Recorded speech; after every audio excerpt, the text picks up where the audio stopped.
ئەم نەخۆشیە بە ناوی ئایبی نیوکاسڵ گەمبۆرۆیە ئەتوانین بڵێن لە دووهۆک و زاخۆوە تا کەلار و کفری لە 140 بۆ 150 مریشک و جووسکی هەموو هەرێمی کوردستانی منار کردوێتەوە. من نێزیکەی بۆ خۆم 3 ساڵە ئەتوان زۆربەی ئەم کەناڵانە شاهیدیم بۆ بن کە عیش لەسەر ڤاکسێنەکەم ئەڵەم حکومەتی بەڕێز حکومەتی ئازیز ڤاکسێن ئەمنی قەومیە وەرە پێشەوە نابێ یەکی وەک من نابێت دکتۆرێکی بازرگان نابێت کەسێکی بازرگان دابینی کابێت لە ڕێگای ڤێتەرنەریەوە دابین کرێ لە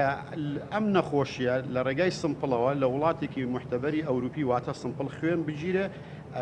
لەسەر ئەم نەخۆشیە ئەم ڤاکسێنە دابین کرێ. ئەمە ناڵێن بە بەلاش ئەڵێن بە پارە هەموو ڤاکسێنێک خاوەندەواژین ئامادەیە $10 بدات بە زیاتر بدات لە بازار بە حکومەتی هەرێمی کوردستان. ئەنی کاکە چارەسەر نەکراوە ساڵ بۆ ساڵ ئەم ڤایرۆسە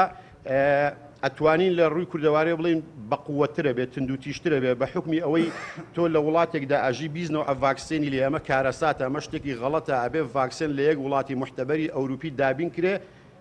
ئێمە ناڵین بە بەلاش ئەڵین بە پارە لەم کەرتەدا بەرپرسیارم لەم قسەی خۆم ساڵانە 500 بۆ 600 میلیۆن دلار داهاتی حکومەت ئەبێ بەڵام حکومەت ئەمەش ناکا بە قانجازی خۆیەتی. قانجازێکی تریش بۆ حکومەت ئەوەیە کە هەموو داتا و زانیاریەکی دەزەکەوێت قانجازێکیش بۆ خاوەن پرۆژەکان ئەوەیە کە ڕێژەی